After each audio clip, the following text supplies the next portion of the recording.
अस्पताल की सीढ़ियां चढ़ते हुए अमित के पांव कांप रहे थे। कमरे में पहुंचते ही वह अपने पिता राकेश की हालत देखकर दुखी हो गया। अपने भाई को आता देख सुमित की डबडबाई आंखें झलक पड़ी और वह बोल उठा, भैया जल्दी करो, पापा की सांसें रुक रही है। अमित की बहन शिवांगी और उसकी पत्नी गीता वहीं खड़े हुए अपने आंसू पोंछ रहे थे। अमित अपने पिता के पास बैठ गया, उनका हाथ अपने हाथों में लेकर बोला, पापा।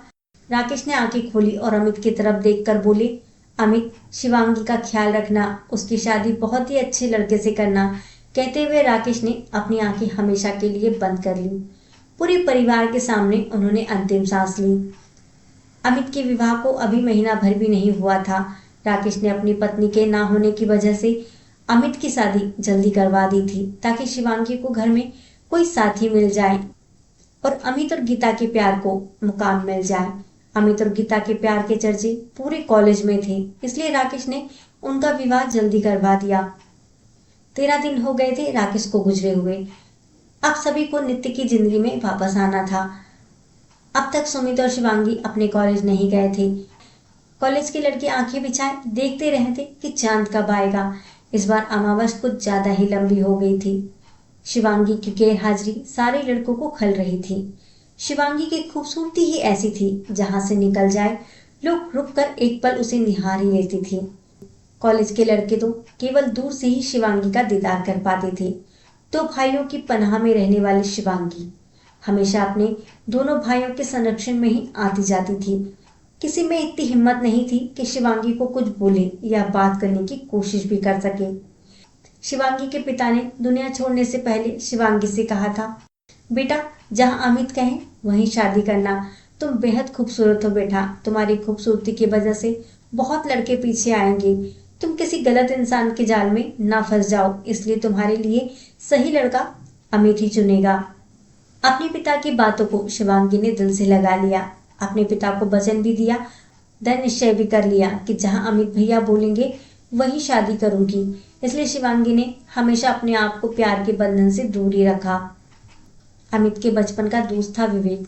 दोनों एक ही कक्षा में पढ़ते थे और साथ साथ ही घूमते फिरते भी थे। विवेक का घर कुछ ही दूरी पर था। वह अक्सर ही अमित के घर आया जाया करता था। अमित का स्वभाव जानते हुए भी वह कभी भी शिवांगी से बात नहीं करता था। अमित ने न जाने कितने लड़के देखे, पर उसे स्वयं उसमें कोई ना कोई कमी नजर आ ही जाती। देखते देखते शिवांगी की पढ़ाई भी पूरी हो गई। विवेक बचपन से ही शिवांगी को पसंद करता था, किंतु अपने दिल में कभी प्यार का ख्याल भी नहीं लाया था। आखिर अमित उसका जिगरी यार जो था, किंतु शिवांगी को एक नजर देखता जरूर था। वह जानता था कि शिवांगी अमित की पसंद के लड़के से ही शादी करेगी और अमित से यह कभी भी वह बोल ही नहीं सकता था। वह डरता था कि मेरा यार कभी मुझसे रूठ गया तो। कुछ दिनों से विवेक अमित के घर नहीं आया था। वह किसी काम से शहर से बाहर गया था। शिवांगी को विवेक के घर न आने से कुछ बेचैनी सी होने लगी। ना जाने क्यों वह ना चाहते हुए भी बार बार विवेक को याद करने लगी।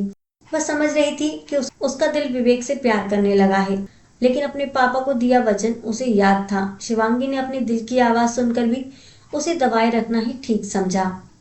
15 दिनों के बाद विवेक वापस आ गया। घर आते ही सबसे पहले वह अमित से मिलने आया। दरवाजे पर बेल बजते ही शिवांगी ने दौड़कर दरवाजा खोला और विवेक को देखकर वह इतनी खुश हो गई कि उसकी वह खुशी विवेक से भी नहीं छुप सकी। और आज ना चाहते हुए भी शिवांगी अपनी आंखों को रोक ना पाई। वह कहते हैं ना, आंखें सब कुछ बोलती है, और शिवांगी की आंखों में विवेक को वह सब दिखाई दे गया जिसकी वह कभी कल्पना भी नहीं कर सकता था, किंतु चाहता अवश्य था। विवेक से नजरें मिलने के बाद शिवांगी अपने पलकों को झुकाकर वहां से जाने लगी। तभी अमित की आवाज आई, आ गया विवेक, चला बैठ। शिवांगी, जरा चाय बना लाओ। हाँ भैया, लाती हूँ, बोलकर शिवांगी रसोई में चली गई। शिवांगी बार बार उस बीते लम्हे को अपने अंदर समेटे जा रही थी। वो उस लम्हे को जीना चाह रही थी। शायद वह उसकी जिंदगी का सबसे यादगार लम्हा था।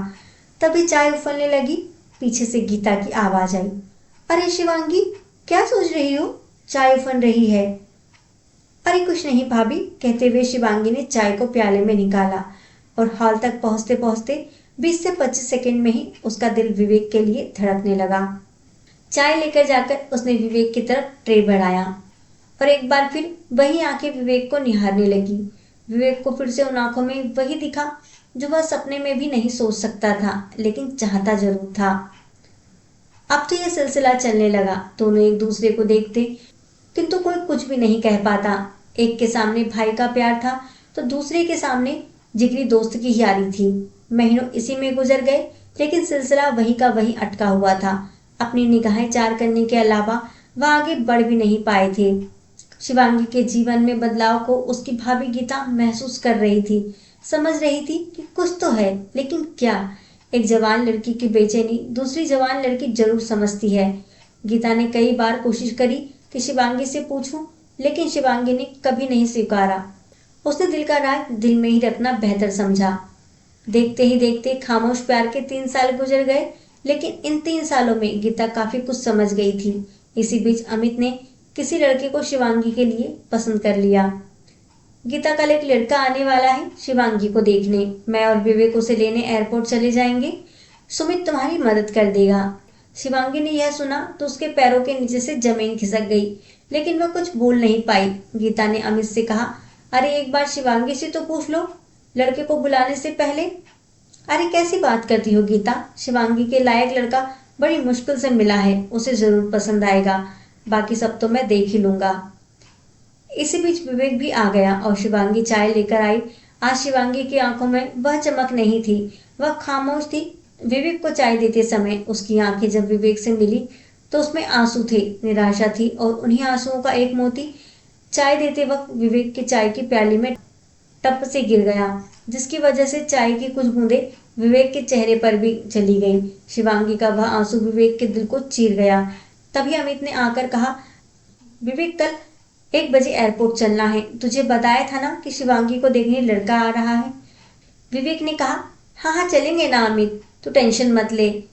गीता ने आज शिवांगी को विवेक को चाय देते समय सब देख लिया था और अब वह सब कुछ साफ साफ जान गई थी।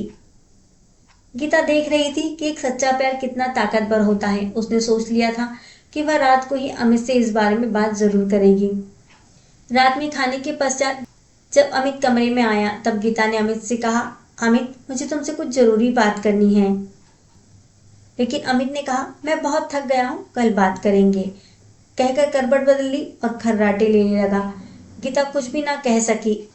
अब वह सुबह का इंतजार कर रही थी और सोच रही थी कि शिवांगी अपने भाइयों से कितना प्यार करती है। इतना बड़ा त्याग तो कोई भी नहीं कर सकता। और विवेक तो दोस्त है, लेकिन वह भी जानता है कि अमित शिवांगी के लिए दुनिया का सबसे अच्छा लड़का चाहता है, इसलिए वह भी अपने अरमानों को, अपने प्यार को मार रहा है। उन दोनों की तकलीफ मैं समझ सकती हूँ। दोनों ने आज तक बात भी नहीं की है। ऐसा खामोश प्यार शायद ही किसी ने किया होगा। गीता रात भर सोचती रही कैसे बात शुरू करे अमित से, लेकिन अमित सुबह उठकर इतना व्यस्त हो गया कि उसने सुबह भी गीता की बात नहीं सुनी। आज तो अमित को ऐसा लग रहा था कि मानो आज शिवांगी का रिश्ता तय हो ही जाएगा। 1 बजने को आ गया। विवेक भी तैयार होकर आ गया और अमित भी विश्वास और उत्साह के साथ तैयार था एयरपोर्ट जाने के लिए। गीता चाहकर भी कुछ न कह पा रही थी। जाते जाते अमित ने कहा, गीता शिवांगी को तैयार रहने को बोलो। हाँ, गुलाबी साड़ी जरूर पहनाना उसे, हम लोग अभी आते हैं। गीता ने कोई जवाब नहीं दिया। 3 बजे तक विवेक, अमित और साहिल घर आ गए। सुमित ने साहिल का स्वागत कर उसे आदरपूर्वक अंदर बुलाकर बैठाया।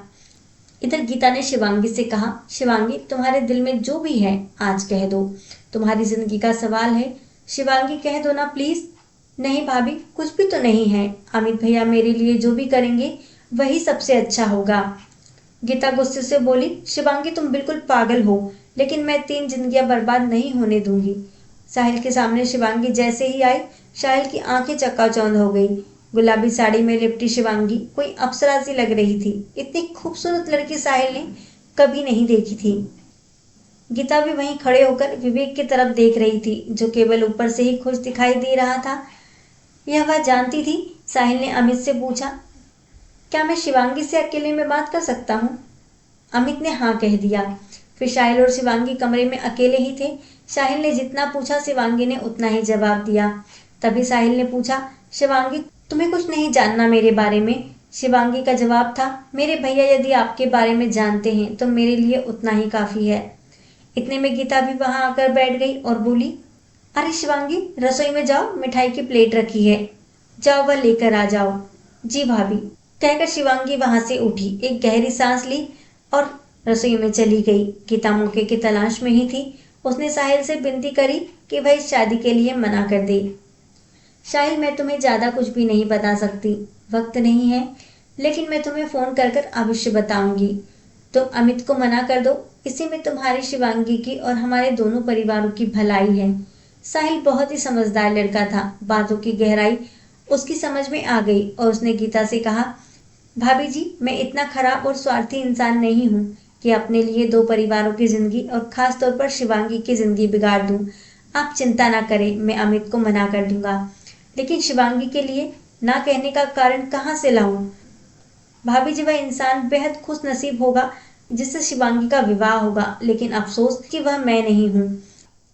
तभी गीता बाहर चली गई और अमित से कहा कि उन लोगों की बातचीत हो गई है, अब शिवांगी अंदर चली गई। ठीक है, अमित ने कहा। तब तक साहिल भी बैठक में आ गया। बातों बातों में अमित ने पूछा, साहिल, फिर तारीख कब निकलवा लूं? अरे अमित भैया, मुझे थोड़ा सा वक्त चाहिए, मैं जाकर आपको फोन लगाऊंगा। अमित थोड़ा हैरान हो गया, लेकिन कुछ भी बोल ना सका और विवेक के साथ साहिल को वापस एयरपोर्ट छोड़ने चला गया। साहिल को छोड़कर अमित बहुत ही भारी कदमों से घर आया। वह समझ नहीं पा रहा था कि आखिर साहिल ने अभी टाल क्यों दिया। गीता के पास आकर अमित उदास होकर बैठ गया। रात के खाने के बाद गीता और अमित अपने कमरे में गए। तब गीता ने कहा, अमित, जो होता है अच्छे के लिए होता है। क्या क्या मतलब है तुम्हारा? इतना अच्छा लड़का हाथ से निकल रहा है और तुम ऐसा बोल रही हो? क्यों, क्या वही एक अच्छा लड़का है अमित? तुम्हारे पास के अच्छे लोग क्या तुम्हें दिखाई नहीं देते? क्या मतलब है तुम्हारा गीता? अमित, इतने सालों से तुम्हें कभी भी विवेक क्यों नहीं दिखाई दिया? क्या कमी है उसमें? सर्वगुण संपन्न है और और क्या गीता, ये क्या बोल रही हो तुम ऐसा सोच भी कैसे सकती हो? हाँ, मैं सोच सकती हूँ अमित, क्योंकि मैं शिवांगी की भाभी हूँ, उसे प्यार करती हूँ और एक स्त्री भी हूँ जो इंसान के अंदर तक झांक लेती है, आंखों का प्यार देख लेती है जो तुम कभी नहीं देख पाए। हाँ अमित, हमारे घर में बरसों से एक ऐसा प्यार पल रहा है जिसमें त्याग है, गहराई है, ठहराव है, समर्पण है, विश्वास है, मान है, सम्मान है, पवित्रता है, प्यार है, केवल अपने लिए नहीं सबके लिए, शक्ति है सब कुछ छुपा जाने की, यहाँ तक कि एक खामोशी है जो उनके बीच कभी भी बातचीत में तब्दील नहीं हुई। उन दोनों ने हमेशा सिर्फ तुम्हें चाहा, स्वयं को नहीं। क्यों अभी तक विवेक ने उसके लिए आए हर रिश्ते को मना कर दिया? क्यों आज शिवांगी उदास दिखाई दे रही थी? कभी सोचा है तुमने? नहीं ना, लेकिन अब सोचो अमित, विवेक और शिवांगी ने कभी नहीं कहा और ना ही कहेंगे और ना ही आपस में इकरार किया। ये प्यार कितना अलग है ना अमित, और इतने अनोखे प्यार को हमें सम्मान देना ही चाहिए। गीता की बातें सुनकर अमित अवाक सा रह गया। उसकी रूह कांप गई। उसने अपने दोस्त की वफादारी और बहन के प्यार का सम्मान करते हुए उनके खामोश बेमिसाल प्यार को रिश्ते में बदल देने का निश्चय कर लिया। दूसरे दिन जब विवेक आया, शिवांगी दरवाजा खोलने नहीं गई। विवेक भी बहुत उदास था, लेकिन अमित बहुत खुश था। अमित ने शिवांगी को बुलाकर विवेक और शिवांगी को अपने गले से लगाया और फिर दोनों का हाथ पकड़कर हमेशा के लिए एक कर दिया। इस तरह अमित ने आज एक खामोश प्यार को आवाज दी।